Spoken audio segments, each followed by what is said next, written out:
இல்லை. நம்ம ஒரு ஊராக பயணம் செய்கிறோம்ல, அங்கேயும் கூட்ட மேடைகளில் வந்து நாங்கள் உறுப்பினராக உணர்வோடு இணையன்னு ஒரு சீட்டு கொடுக்குறோம். அதில் பதிவு பண்ணி 300, 400, 500ன்னு மக்கள் சேர்ந்து கொண்டு தான் இருக்காங்க. அது தொடர்ச்சியாக நடக்குது. இப்போ உறுப்பினர் சேர்க்கை முகாம்னு போட்டால் அது குறைஞ்சது 50 பேர், 60 பேர், 100 பேர்னு இணைவாங்க. அது தொடர்ச்சியாக நடக்கும். இது வந்து நம்ம தம்பி இந்த பூந்தமல்லி அந்த தொகுதியில் மட்டும் அவங்க இணைச்சி சேர்த்துருக்காங்க. அது இப்போ நான் இங்கே சென்னையில் இருந்தபடியால் இங்கே சந்திச்சிருவோம். இப்போ நாளைக்கு திருச்சிக்கு போகிறேன், பயணம் ஆகுதுனால இங்கே சந்தித்தேன். அது தொடர்ந்து நடக்குது.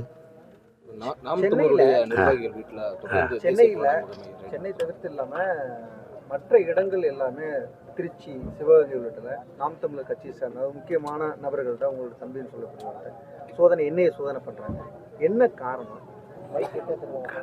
காரணம் அவங்க எல்லாருக்கும் தெரிஞ்ச காரணம் தான், ஒன்றும் இல்லை. இப்போ நீங்கள் இப்படி தான் பார்க்கணும்.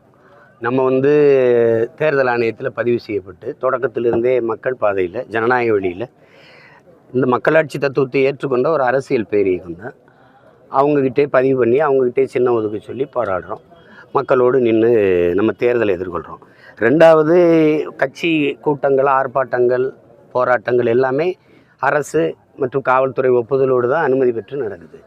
சட்டத்திற்கு எதிராக அல்லது சட்டம் ஒழுங்கு சீர்கெடுகிற நடவடிக்கைகளோ செயல்பாடுகளோ இல்லை, எல்லாருக்கும் தெரியும். இதில் உளவுத்துறை இருக்குது, காவல்துறை இருக்குது, அதுக்கு மேலே இருக்குது.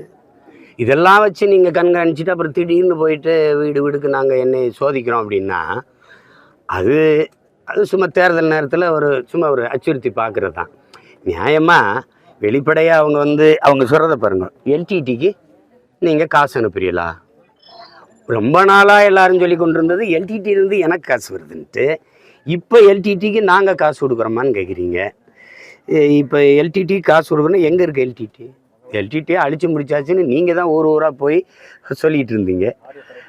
அப்புறம் இப்போ காசு கொடுக்குறது என்ன விசாரிக்கிறான் பாருங்கள். சின்னதாக யூடியூப் வச்சுருக்காங்க.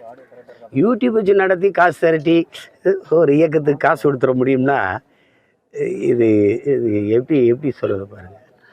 அது வேடிக்கையாக தான் இருக்குது. நியாயமாக அழைப்பானை கொடுத்து விசாரிச்சிருக்க வேண்டியது என்னை தான். என்னை விட்டு எனக்கு தெரியாமல் என் கட்சியில் என்ன நடக்கும்? கட்சியை வழிநடத்தி போகிறாலும் நான் தான், அதுக்கு முழு பொறுப்பு நான் தான். சின்ன பிள்ளைகளை அது என் தம்பி துறையாது ஒரு யூடியூப் வச்சுருக்கான், 2-3 தடவை சிறைக்கு போயிட்டான்.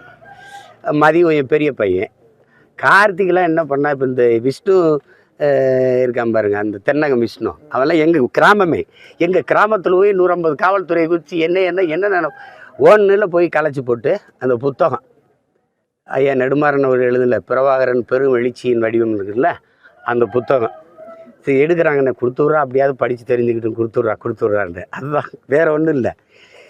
இதுக்கு ஒரு சும்மா அச்சுறுத்தி பார்க்குறதான். நீதிமன்றத்தை உடனே நீங்கள் கட்சி சார்பாக அணுகியிருக்கீங்க. ஆமாம், தேவையில்லாத என்ன பண்ணுவாங்கன்னா, நியாயமாக தெளிவு பெறணும். ஐயம் இருக்குதுன்னா என்னையை கூப்பிட்டு விசாரித்தா உங்ககிட்ட கேட்க வேண்டிய கேள்வி, இவர்கிட்ட கேட்க வேண்டிய கேள்வி, அவர்கிட்ட கேட்க வேண்டிய கேள்வி, எல்லா கேள்விக்கும் என்கிட்ட தான் பதில் இருக்குது. என்கிட்ட கேட்டு தெளிவிட்டுட்டு போயிடலாம். சும்மா தேவையில்லாமல் 5 மணிக்கெலாம் போய் திருச்சியில் துறை வீட்டிலலாம் மாதரசி 2 பிள்ளைகள் வச்சுட்டு இருக்கு, அவர் வெளியில் வந்துட்டார். அதே மாதிரி தென்னகம்லாம் சிற்றூரில் இருக்கிற ஒரு பையன் விஷ்ணு, கார்த்திக்கு கட்சி அலுவலகத்திலே படுத்துருக்கனால நீங்கள் அங்கே போகல, அவனுக்கு அழைப்பாணி அனுப்பிட்டு 5ஆம் தேதி வான்ட்டு. இப்போ நானே 5ஆம் தேதி போகலான் இருக்கேன். தனித்தனியாக விசாரிக்கிங்க, மொத்தமாக என்னையை விசாரிச்சிருங்க. ஏன்னா இது எல்லாத்துக்கும் பொறுப்பு நான் தான். அவன் என்கிட்ட தான் கேட்டுட்டு பதில் சொல்லுவான். அண்ணன் இதுக்கு என்னென்ன பதில் சொல்கிறது நானே சொல்லிடுறேன், அவ்வளோதானே. அதனால் அது அவசியம் இல்லைன்றேன். அது அவசியம் இல்லை. அந்த மாதிரி அச்சுறுத்துறதுக்கு அஞ்சுற ஆளுகளும் இல்லை. சட்டத்திற்கு எதிரான நடவடிக்கைகள் நாங்கள் ஈடுபட்டிருந்தால் நீங்கள் நடவடிக்கை எடுங்க. அது எதிர்பார்த்த ஒன்று தானே. இந்த மாதிரி அது ரொம்ப நாளாகவே நானே சொன்னேன். அவங்க என்னையே தான் குறிப்பாங்கன்னு நினச்சேன். இப்படி தொட்டு வருவாங்க. அவர் அமித்ஷா பாராளுமன்றத்தில் பேசுனது உங்களுக்கு கனொலியில் இருக்குது. இது இஸ்லாமியர்களுக்கு எதிரானதா அப்படின்னு, இஸ்லாமியர்களுக்கும் தமிழர்களுக்கும் எதிரானதுன்னு அவர் சொன்னது இருக்குது. அவங்க நேராக என்னையை தான் குறி வைப்பாங்க. ஒன்றா கை வச்சு தேர்தல் நேரத்தில் தூக்குவாங்க. அது உங்களுக்கு தெரியும். இது எவ்வளோ தூரம் நான் தடையாக இருப்பேன் அவங்க கால் வச்சு நகர்றதுக்குன்னு தெரியும். அதனால் தொடுவாங்க. அது எதிர்பார்த்தது தான். கடைசியாக நீங்கள் இந்த தமிழ்நாட்டில் நீங்கள் ஆட்சி வந்தால் T20 நடத்தும் போது ஃபுல்லாக தமிழர்களாகவே பண்ணிருந்தீங்க. அதனுடைய எதிர்விலையை கூட இருக்கலாம். அதில் இப்போ நீங்கள் ஜிஎஸ்கேன்னு ஒன்று இருக்குது. இந்த IPL இதுக்கெல்லாம் யார் கான்ட்ராக்ட் எடுக்கிறாங்க? அரசு நடத்துதான் முதலாளிகள் தானே. இப்போ இப்போ இந்த ஒரு கபடி போட்டி நடக்குதுல்ல, கபடி போட்டி, ப்ரோ கபடின்னு தமிழ் தலைவாசின்னு பேர் இருக்குது. கபடி விளையாட்டு வீரங்க நாங்கள்லாம் எவ்வளோ அவமானப்படுவோம்னு நினைக்கிறீங்க? அங்கே அந்த அணியிலேயே மோசம் ஆடுறது எங்கள் தமிழ் தலைவாசாக தான் இருக்குது. அது யாரோ ஒருத்தர் எடுத்துடுறாரு. அது அமிதாப் பச்சன் மயம் ஒரு எடுத்துறாரு. ஒரு அணியை எடுத்துக்கிறாங்க. சச்சின் டெண்டுல்கர்லாம் ஒரு தடவை தமிழ் தலைவாசி எடுத்தார். இப்போ நாங்கள் என்ன சொல்கிறோம், சாராய கடையே அரசு நடத்துதில்ல, ஏன் சினிமா எடுக்கக்கூடாது? NFDC நேஷனல் திரைப்பட வளர்ச்சி கழகம் மாதிரி தமிழ்நாடு திரைப்பட வளர்ச்சி கழகம்னு வச்சு ஒரு 1000-2000 கோடி ஒதுக்கி தரமான திரைப்படங்களை அரசு தயாரித்து வெளியிட முடியாதா? பாகுபலி 1500 கோடி வசூலிக்குதில்ல ஒரு படம். அது மாதிரி பல வரலாற்று போலித்தவனை பற்றி, மருதுபாண்டியை பற்றி, தீரன் சின்னமலை பற்றி, அழகுமுத்துக்கோணம் நம்ம முன்னோர்களை எடுத்து அப்படி ஏன் நம்ம பண்ணக்கூடாது? அது செய்கிறதில்ல. இப்போ IPLன்னு ஆடுது. இந்த CSK ஒருத்தன் கூட தமிழ்நாட்டுக்காரங்க, ஆனால் சென்னை அணி. அப்போ என்னன்னா எங்கள் பிள்ளைகளுக்கு எது விளையாட்டு திறன் குறைவா? அதே தனியார் முதலாளி எடுக்கிறத நானே எடுத்துடுறேன். பூரா விளையாடுற 11 ஊர் எங்கால் ஆடுறா பார்த்துக்குறோம். என்ன கெட்டு போயிடும் சொல்லுங்கள்? என்ன கெட்டு போயிடும்? என் ஆளுக்கு கோடிக்கெல்லாம் ஒப்பந்தம் எடுக்க வேண்டியதில்லை. டே நீ வெந்துட்டு வாடா, உன்னை சப் இன்ஸ்பெக்டர் ஆக்குறேன்னா முடிஞ்சு போச்சு. உயிர் கொடுத்து ஆடுவான். அது எப்போவுமே தம்பி, நாங்கன்னா எங்களுக்குள்ள ஒரு இன உணர்வு இருக்கும் தம்பி. டே நம்ம தன்மானம்டான்னு இருப்பான். கூலிக்கு விளையாடுறவன் என்ன தம்பி ஒற்றுமையாக விளையாடுவேன்? ஈரான்லேருந்து ஒருத்தர் வராரு, ஈராக்லேருந்து ஒருத்தர் வராரு, யாரோ விளையாடுறான். அவன் தமிழ் தலைவாசி வென்றான்னா தோத்தானா, அவனுக்கு வேண்டிய 2 கோடி வந்துருச்சு.